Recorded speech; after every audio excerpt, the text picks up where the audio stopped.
Hello friends, welcome to my channel. Friends, आप लोग का मेरे यूट्यूब चैनल में बहुत बहुत स्वागत है। मैं उम्मीद करती हूँ आप लोग स्वस्थ होंगे, मस्त होंगे, पढ़ाई लिखाई में व्यस्त होंगे। और हम लोग क्या देख रहे थे? हम लोग थकान के प्रकार देख रहे थे। उस थकान के प्रकार में दो टाइप के थकान थे। नंबर 1 शारीरिक फटीग था और नंबर 2 क्या था? मनोवैज्ञानिक थकान, यानी क्या है?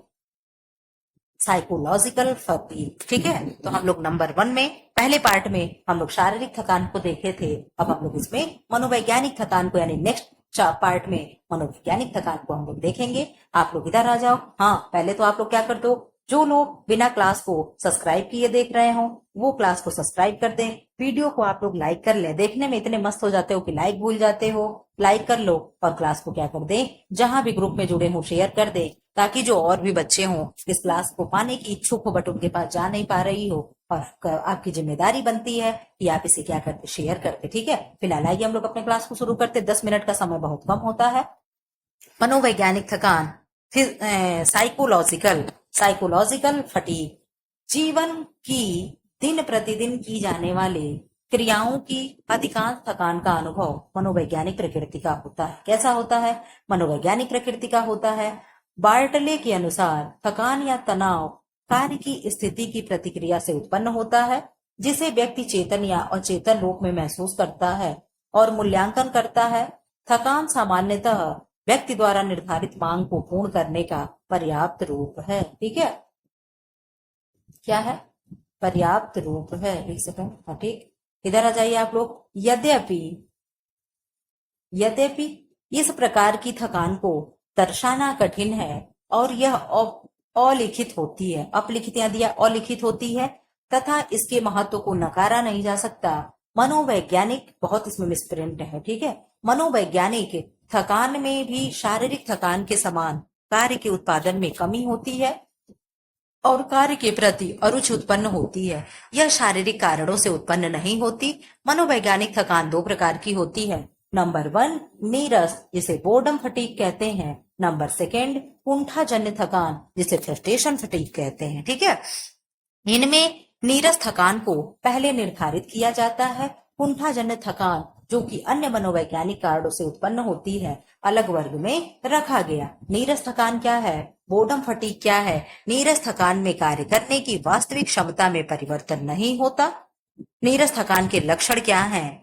इस थकान के लक्षण क्या है? असंतोष है, उबासी लेना या उदासीनता। उबासी लेना आप लोग जानते हो, जैसे नहीं सब लोग करते ऐसे, हाँ ऐसा नहीं करते। सब लोग कहते हैं नींद आ रही है। ठीक है, जम्हाई लेना जिसे हम लोग कहते हैं। ठीक है, तो जम्हाई लेना या उबासियां लेना। ठीक है, विश्रामहीनता का बोध, कार्य से छुटकारा पाने की इच्छा, यानी कोई भी कार्य कर, हमें पढ़ाते कभी कभी क्या कहते, जल्दी खत्म हो जाता, कब खत्म हो जाता, तो क्या कि जल्दी से कार्य से छुटकारा पा ले। ठीक है, कार्य के प्रति अनिच्छा, यानी कार्य के प्रति मेरी रुचि ना हो, मन नहीं लग रहा कार्य करने में। प्रेरणा का निम्न स्तर, यानी मोटिवेशन का कोई स्तर ना हो, पता नहीं एग्जाम होगा नहीं होगा, मैं क्यों पढ़ रही हूँ, क्यों पढ़ा रहे, ये वाली चीजें जब आ जाए। ठीक है, ऐसा प्रतीत होना कि समय बहुत धीरे धीरे व्यतीत हो रहा है, तब क्या होता है? नीरस थकान कार्य की प्रवृत्ति से उत्पन्न होती है। ठीक है, नीरस थकान कैसे उत्पन्न होती है? कार्य के नेचर से प्रतीत होती है, कि अनुभव होता है कि कैसा लग रहा है, क्या लग रहा है, इसलिए व्यक्ति के कार्य के प्रति नीरसता अनुभव करता है। व्यक्ति क्या करता है? कार्य के प्रति नीरसता अनुभव करता है, जबकि दूसरे कार्य के प्रति नहीं। ठीक है, यानी एक कार्य के प्रति व्यक्ति क्या करेगा? नीरसता अनुभव करेगा और दूसरे के प्रति नहीं। ठीक है, एक काम हम आपको पढ़ा रहे हैं, अभी मुझे पढ़ाने का मन नहीं कर रहा, तो मुझे क्या है, मुझे नीरस लगेगा। और दूसरा कार्य मेरा मन कर रहा है कि मैं मोबाइल ले लेती या रील्स देखती ऐसे। ठीक है, तो क्या होगा? तो उसमें मेरा मन लग रहा है। ठीक है, तो यही कहना चाह रहा है, प्रत्येक व्यक्ति में कार्य के प्रति नीरसता में भिन्नता होती है। निरस्ता की अनुभूति व्यक्तिगत आदतों, कार्य के प्रति अरुचि, घर के वातावरण आदि से प्रभावित होती है। यानी ये सारी चीजें जो भी हमारे मतलब हमारी रुचि हो गई, इंटरेस्ट हो गया। अभी मान लीजिए ड्राइंग में मेरा इंटरेस्ट हो, आपका ना हो, आपका हो मेरा ना हो, तो क्या है, सब व्यक्ति की भिन्न भिन्न अलग अलग होती है। ठीक है, उसके घर का वातावरण क्या है, मेरे घर का वातावरण क्या है, ये सब क्या है, प्रभावित करते हैं। जो गृहिणी गृह कार्यों में रुचि नहीं लेती वह जल्दी ही नीरस थकान से ग्रस्त हो जाती है। कुछ लोग होते हैं ना जो बिल्कुल भी किचन को देखना नहीं पसंद करते हैं, और कुछ लोग होते हैं जो सोचते हैं कि किचन में ही क्या करें, मेरा पूरा सुबह से लेकर शाम तक बीत जाए। तो क्या वो बहुत अच्छी खाना बनाएंगे, बहुत टेस्टी खाना बनाएंगे, जिनका मन नहीं लगेगा वो तो पता चले कहीं दाल में नमक हो गया ज्यादा, कहीं सब्जी में मिर्ची ज्यादा हो गई, इस तरीके की क्या है, क्यों? क्योंकि उनका इंटरेस्ट नहीं है। ठीक है, जिसका जिसमें इंटरेस्ट होता है वो आगे जाता है, ठीक है। अगर सचिन तेंदुलकर को कह दो लता मंगेशकर जैसे गाना गाए तो क्या कभी वो गा पाते? लता मंगेशकर को कह दो आप चलिए सचिन तेंदुलकर की तरह खेलिए, तो उस व्यक्ति की क्या है, सबका इंटरेस्ट देखा जाता। मेरा इंटरेस्ट किसमें है? अगर आपका सिलाई कढ़ाई में इंटरेस्ट है तो आप बहुत अच्छा बुटीक सेंटर खोल करके एक बढ़िया पैसा कमा सकते हो। लेकिन अगर आपका इंटरेस्ट है कि नहीं मुझे टीचर बनना है, मैं बहुत अच्छा एक्सप्लेन कर लेती हूँ, मैं बहुत अच्छे से पढ़ा लेती हूँ, तो आपको आपको क्या है, डेफिनेटली टीचर बनना चाहिए और आप बनोगे भविष्य में, ठीक है। तो क्या है, थकान ग्रस्त हो जाती है। वाइट और लैंगडन ने देखा कि जो कार्यकर्ता बहुत जल्दी कार्य में निरस्ता अनुभव करने लगते हैं उनमें से अधिकांश ने कार्य की स्थिति के संबंध में शिकायत की। क्या शिकायत की? अतः यह देखा कि निरस्ता कार्य से संबंधित परिस्थितियों के कारण अधिक देखी जाती है, जैसे कार्य के समय होने वाला शोर, वातावरण की स्थिति, तकलीफदायक पदार्थ। ये सब क्या है? कार्य आप पढ़ रहे हो, घर में आपके कोई छोटे भाई बहन हो, आपके लड़के बच्चे हो, अगर टीवी चला दे तो क्या होगा, शोर होने लगेगा, आपका मन नहीं लगेगा पढ़ने में, ठीक है, आप गुस्साओगे, उस समय आप थकने लगोगे, ठीक है। अब नंबर सेकंड क्या है, कुंठाजन्य थकान यानी फ्रस्ट्रेशन फटीग। आप लोग इन दोनों का डिफरेंस समझ करके रखिएगा।